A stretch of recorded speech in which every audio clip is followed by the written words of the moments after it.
My boss was hired 2 years ago and asked me to train him. I agreed.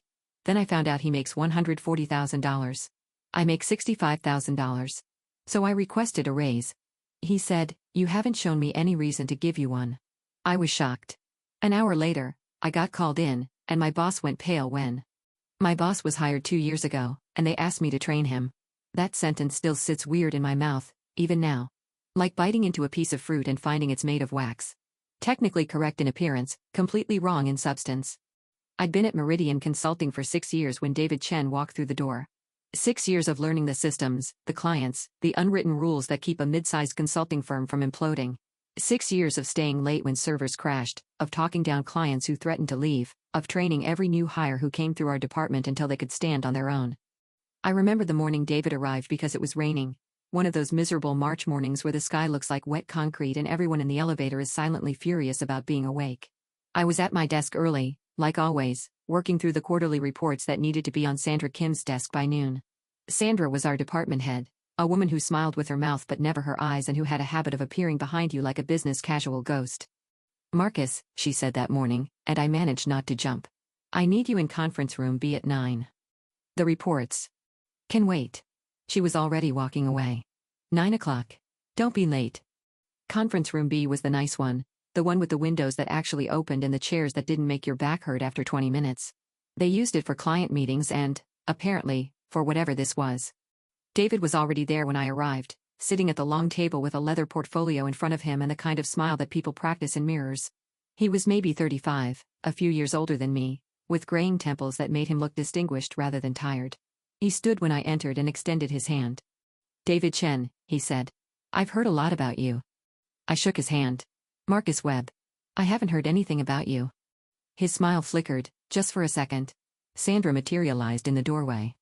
"David is our new senior operations manager," she said, in that tone she used when she wanted you to understand something without her having to explain it.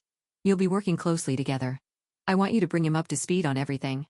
Systems, clients, workflows, everything." I looked at David. I looked at Sandra. I looked at the title on the business card David had placed on the table. Senior Operations Manager. I was Operations Coordinator. I had been Operations Coordinator for 4 years. "Of course," I said, "because what else do you say? Happy to help." Sandra nodded once and left. David sat back down and opened his portfolio to a blank page. "So," he said, pen poised. "Where do we start?" We started with the basics. The client database, the project tracking system, the 27 different spreadsheets that various people had created over the years and that had somehow become load-bearing pillars of our entire operation. I showed him how the invoicing worked, how the scheduling worked, how to talk to Gerald in accounting without making him cry. I explained which clients liked phone calls and which clients would sooner die than answer a phone. I walked him through the backup procedures, the emergency protocols, the hidden folder on the shared drive where everyone kept the real versions of their reports before Sandra edited them into corporate mush. David took notes. He asked questions. He nodded thoughtfully at everything I said and made little humming sounds of understanding. "You really know this place," he said at the end of that first day. "I've been here a while." "It shows." He closed his portfolio and stood, straightening his tie. "I really appreciate you taking the time." I wanted to point out that I hadn't been given a choice, but I just smiled and said something about being glad to help. The training continued for weeks. Every morning, David would show up at my desk with his portfolio and that practice smile, and I would teach him something new. How to run the quarterly forecasting models. How to navigate the vendor relationships. How to handle it when clients called screaming about deadlines we'd never actually agreed to. He absorbed it all, making careful notes, asking clarifying questions, occasionally making jokes that weren't quite funny but weren't not funny either. And slowly, very slowly, I started to think he might actually be okay. He was smart, I had to give him that. He picked things up quickly, made connections between systems that even I hadn't fully articulated. He was good with people in that executive way, remembering names and details and birthdays. He started leading meetings, giving presentations, taking on the public-facing work that I'd never been good at anyway. "You're doing a great job training him," Sandra told me one afternoon, appearing behind me as always. "He's really coming along." "Thanks," I said. "He's a quick learner." "It frees you up to focus on the detail work," she continued, and something about the way she said it made me realize she thought she was complimenting me. The stuff David shouldn't have to worry about. I watched her walk away and tried to figure out why my chest felt tight. Months passed. A year. David settled into his role like he'd been there forever. He started making changes, small ones at first, improvements to workflows and procedures. Sometimes he asked my opinion beforehand. Sometimes he didn't. He got a corner office with a window. I stayed at my desk in the open plan area, next to the printer that jammed every 15 minutes. I kept training him on things as they came up: new clients, new systems, the yearly audit process he hadn't been through yet. It became part of my job, this informal role as David's encyclopedia. Whenever he didn't know something, he'd wander over to my desk and ask, and I'd explain, and he'd nod and take notes and thank me for being so helpful.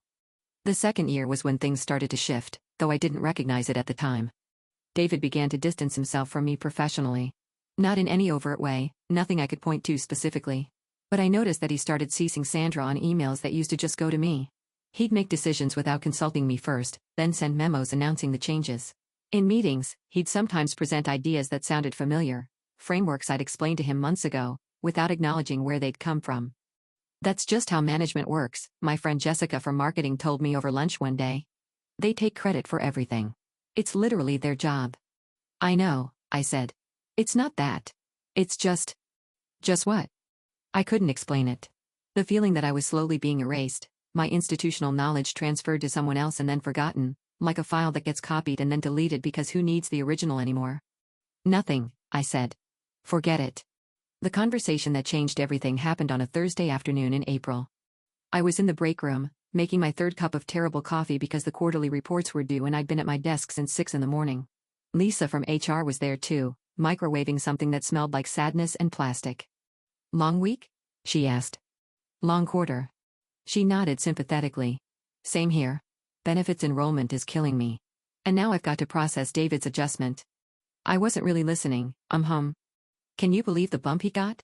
I know senior managers do well, but still. Something in her tone made me look up from my coffee. Bump? Lisa's face did something complicated. His salary adjustment. From the review cycle. I didn't know there was an adjustment. Oh. She was trying to backtrack now, I could see it. I probably shouldn't have. Anyway, how about those quarterly reports, right? Lisa. I set down my coffee. What bump? She glanced at the door, then back at me. I really shouldn't. HR stuff, you know. I'm not asking for specifics. I was, and we both knew it. Just ballpark. Lisa chewed her lip. She'd been at Meridian almost as long as I had, and we'd always been friendly. She knew I'd trained David. She knew what I did around here. 140, she said quietly. That's his current. After the adjustment. I felt the number land somewhere in my stomach and just sit there, heavy and cold. 140,000. I really need to go. Lisa grabbed her container from the microwave, even though it was still beeping. Please don't tell anyone I told you. I could get in so much trouble. She was gone before I could respond. I stood there in the break room with my cold coffee, doing math that I didn't want to do. $140,000. I made 65. I'd been at the company 6 years. I'd trained every new person in our department. I'd trained my own boss. And I made $65,000, which was only $12,000 more than when I'd started. I left my coffee on the counter and went back to my desk. I didn't do much work for the rest of the day. I sat there, staring at spreadsheets I didn't see, thinking about every time I'd stayed late to fix something. Every weekend I'd logged in from home to handle an emergency. Every piece of knowledge I'd handed over to David on a silver platter. He made more than double what I made. More than double. For doing a job I'd taught him how to do. That night, I went home and sat on my couch for 3 hours without turning on the television. My apartment felt smaller than usual, the walls closer together, the ceiling lower. I thought about my car that needed new brakes. I thought about the student loans I was still paying off. I thought about the vacation I hadn't taken in 2 years because I couldn't afford to go anywhere. $140,000. I could have screamed. I could have cried. I could have called my mother and listened to her tell me that life wasn't fair and I should be grateful to have a job at all. Instead, I opened my laptop and started writing. I listed everything I did. Every system I managed. Every client relationship I maintained. Every time I'd solved a problem that no one else could solve. Every training session, every mentorship, every late night.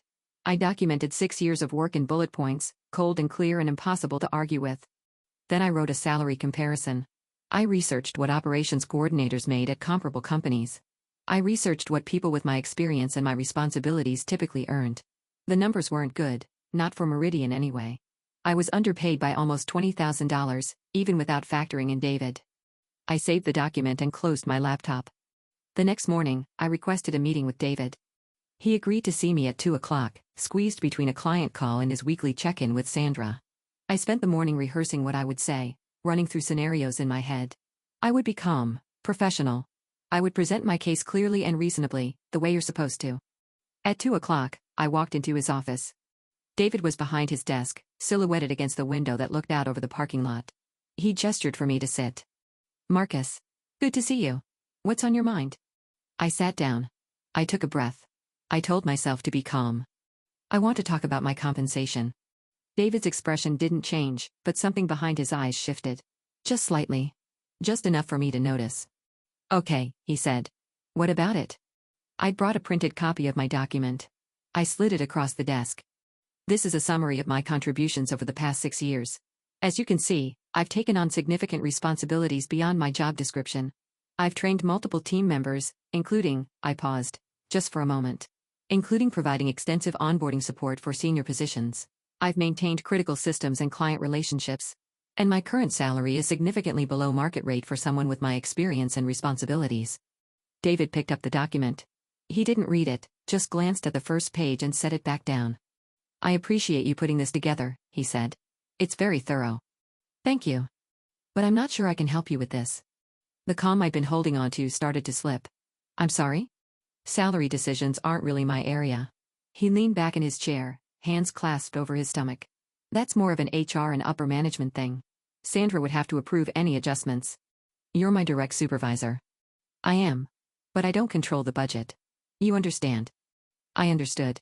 I understood that he was doing the thing that managers do when they don't want to deal with something, passing it off, diffusing responsibility, making it everyone's problem and therefore no one's. "David." I was still calm, barely. "I've been here 6 years. I trained you. I have trained you for 2 years now, on systems and clients and processes that I built and maintained. And I make less than half of what you make." Something flickered across his face. He knew that I knew. I watched him realize it, watched him recalculate. "I don't know where you're getting your information," he said slowly. "It doesn't matter where I'm getting it. What matters is that I've demonstrated my value to this company repeatedly, and I'm asking for my compensation to reflect that." David was quiet for a moment. Then he picked up my document again, made a show of flipping through it. "I'll be honest with you, Marcus." He set it back down.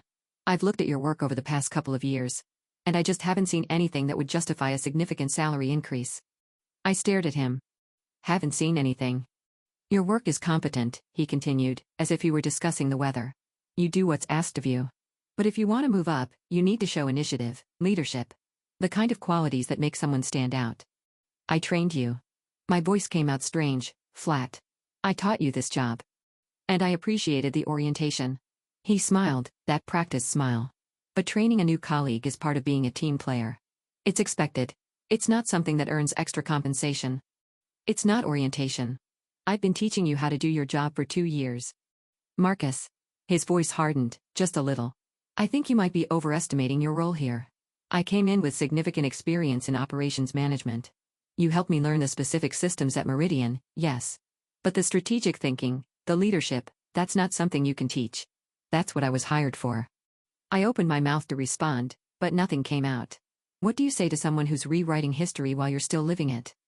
"I'm sorry," David said, and he almost sounded like he meant it. "But you haven't shown me any reason to give you a raise. If that changes, we can revisit the conversation. But right now, the answer is no." I sat there for another few seconds, feeling the ground shift beneath me. Then I stood up, took my useless document off his desk, and walked out. I don't remember getting back to my own desk. I must have walked through the office, past my coworkers, down the hallway with the motivational posters and the dying plant that no one ever watered. I must have sat down in my ergonomic chair that wasn't actually ergonomic and stared at my computer screen. But I don't remember any of it. I just remember the rage, bright and clean and cold, filling up the empty spaces that the shock had left behind. "You haven't shown me any reason." I trained him. I literally trained him how to do his job. And he sat there in his corner office with his window and his $40,000 salary bump and told me I hadn't shown him any reason.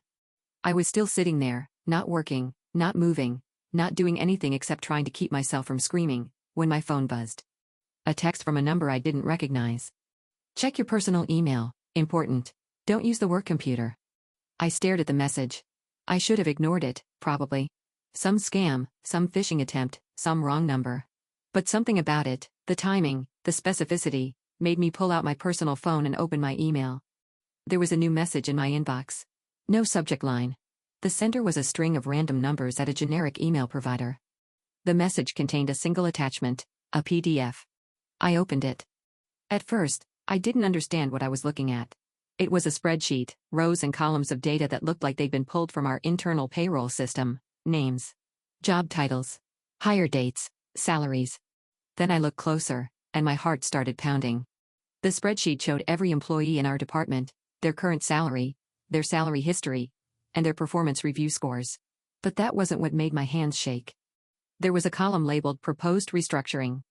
And next to my name, in red text, was a single word: eliminate. I scrolled down.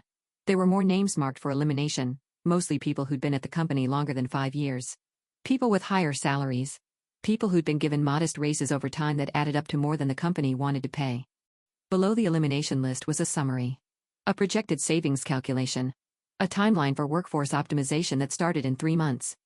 At the bottom of the document was a single line of text, added as a note. Source: D. Chen Private Folder, Confidential Restructuring Proposal submitted to S. Kim and Executive Team on 3/15. David had proposed laying off half the department. And he'd put my name at the top of the list. I sat there, staring at my phone, trying to make sense of what I was seeing. Someone had sent me this.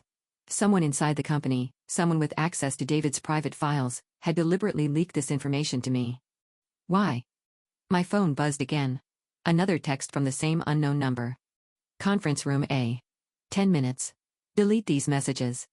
Conference Room A was on the other side of the building, past the executive offices. It was the room they used for board meetings, the one with the mahogany table and the portraits of the company founders on the wall. I had never been invited to Conference Room A. 10 minutes. I looked at the document on my phone one more time. Then I closed it, deleted the texts, and stood up. The walk to Conference Room A felt longer than it should have. The hallway seemed to stretch, the fluorescent lights humming overhead like they were watching me. I passed David's office, door closed, and I thought about stopping. Confronting him. Demanding to know what the hell he thought he was doing. But I kept walking. The door to Conference Room A was open. Inside, seated at the head of the mahogany table, was Eleanor Chen, the CEO of Meridian Consulting. I had seen Eleanor Chen exactly 4 times in my 6 years at the company. Once at a company-wide meeting, twice in the elevator, and once at a holiday party where she'd shaken my hand without really seeing me. She was in her 60s, with silver hair cut short and sharp and eyes that looked like they could see through walls. "Mr. Webb," she said, "please, sit." I sat. "I'm going to be direct with you," Eleanor continued, "because I don't have time for anything else. I assume you received the document." I nodded. "And I assume you have questions." "Several. I'll answer some of them." She folded her hands on the table. "The document is real. Mr. Chen did propose a departmental restructuring that would eliminate your position, along with several others. He positioned it as a cost-saving measure, efficiency, streamlining. The usual language. And you approved it?" I did not. Her voice was flat. "What Mr. Chen doesn't know is that I've been watching him for some time. I've been watching the entire operations department. And I've been receiving regular reports from someone who was concerned about the direction things were heading." "Who?" Eleanor almost smiled. "Let's just say you have a friend in human resources who cares more about doing the right thing than keeping secrets." "Lisa." It had to be Lisa. "Why are you telling me this?" I asked. "Why am I here?" "Because I need you to understand what's about to happen." Eleanor leaned forward slightly. "In about 45 minutes, Mr. Chen will be called into this room.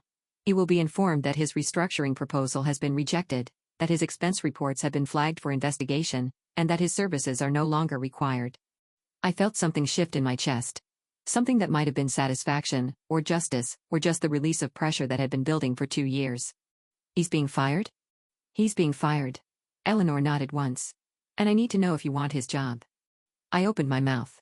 Closed it. Opened it again. "I'm sorry," I said. "What?" "Senior Operations Manager." Eleanor's eyes never left mine. "The position will be open in approximately 45 minutes. I've reviewed your work history, Mr. Webb. I've reviewed the actual work, not the summaries that came across my desk. I've seen the systems you built, the clients you've retained, the institutional knowledge that you've accumulated over 6 years. And I've seen the training records that show exactly how much time you've spent bringing Mr. Chen up to speed." She picked up a folder from the table and slid it across to me. "This is a job offer. The position comes with a salary of $155,000, plus benefits, plus a signing bonus to compensate for the years of underpayment. I've also included a back pay calculation for the work you performed above your pay grade. It's substantial. I stared at the folder. I didn't touch it. Why me? I asked. Why not just hire someone else from outside? Because I'm tired of hiring people who don't know what they're doing and then watching the people who do know what they're doing train them. Eleanor's voice carried a hint of something that might have been frustration, or might have been respect. I'm tired of losing institutional knowledge because we can't be bothered to promote from within. And frankly, Mr. Webb, I'm tired of watching talented people be undervalued because they don't play political games. She stood up. Take some time to review the offer. I'll need an answer by end of day. She paused at the door. And Mr. Webb? If you happen to pass by Mr. Chen's office in the next hour, you might want to find somewhere else to be. Things are going to get unpleasant. She left. I sat alone at the mahogany table, staring at the folder that contained a job offer worth more than I'd ever imagined making. $155,000. I opened the folder. The numbers were real. The title was real. The back pay calculation made my eyes water. I thought about David, sitting in his corner office with no idea what was coming. I thought about every time he'd nodded thoughtfully while I explained something, every time he'd taken credit for my work, every time he'd smiled that practice smile and thanked me for being so helpful. I thought about what he'd said, just an hour ago. You haven't shown me any reason. I closed the folder and stood up. Then I walked back to my desk, sat down, and waited. I didn't have to wait long. Exactly 42 minutes after I left conference room A, I heard footsteps in the hallway. Fast footsteps. Then voices, muffled but urgent. Then David walked past my desk, heading toward conference room A, with Sandra Kim at his side. He didn't look at me. His face was confused, slightly annoyed, the face of a man who'd been pulled out of something important for something he considered a waste of time. I watched him go. 15 minutes later, I heard the shouting. It was faint, muffled by walls and distance, but unmistakable. A man's voice, raised in protest. Then silence. Then more shouting. Around me, my coworkers were starting to notice. Heads popped up over cubicle walls. People found excuses to walk past the hallway, glancing toward the closed door of conference room A. I stayed at my desk. I opened my email. I started responding to messages I'd been ignoring all day. Another 15 minutes passed. Then the door to conference room A opened, and David Chen walked out. He was pale. Not just pale, ashen, like someone had reached inside him and pulled out whatever color had been there. His tie was loosened. His hair, which had been perfectly combed that morning, was disheveled, like he'd been running his hands through it. He walked down the hallway toward his office. Toward his former office. As he passed my desk, he saw me. And I watched something happen to his face. Recognition, first. Then understanding. Then something that looked a lot like fear. He knew that I knew. He stopped walking. Marcus, he said. His voice was hoarse. I don't know what you heard, or what you think you know, but... David. My voice was calm. Perfectly calm. I need you to clear out your desk. Security will escort you out in 30 minutes. He stared at me. What? I stood up, my laptop closed on my desk, the folder from Eleanor tucked under my arm. I said, you need to clear out your desk. I walked past him, toward the corner office with the window. His former corner office. I'm going to need that space. His face went through several expressions in quick succession: confusion, disbelief, rage. You can't, this is, how did you? I stopped at the door of the corner office and turned back to face him. You know, David, I said, you were right about one thing. I needed to show more initiative. More leadership. I needed to demonstrate the kind of qualities that make someone stand out. I opened the door to the office and stepped inside. Thanks for the advice. I closed the door behind me. Through the window, I could see the parking lot, the same view David had looked at every day for 2 years. Beyond that, the city, gray and sprawling and full of people working jobs they hated for money that wasn't enough. I set the folder on the desk, my desk now, and opened it one more time. $155,000. Plus back pay. Plus benefits. Plus every piece of institutional knowledge that I'd accumulated over 6 years and that David Chen had tried to absorb, tried to claim as his own, tried to eliminate when it was no longer convenient. Outside, I could hear David arguing with security. His voice was getting louder, more desperate. Someone was telling him to calm down. Someone else was telling him that his keycard had already been deactivated. I sat down in the leather chair behind the desk. It was comfortable. Really comfortable. I looked out the window at the gray sky and the parking lot and the life I'd been living for 6 years, waiting for someone to notice that I deserved better. Then I opened my laptop and got back to work. There was a lot to do.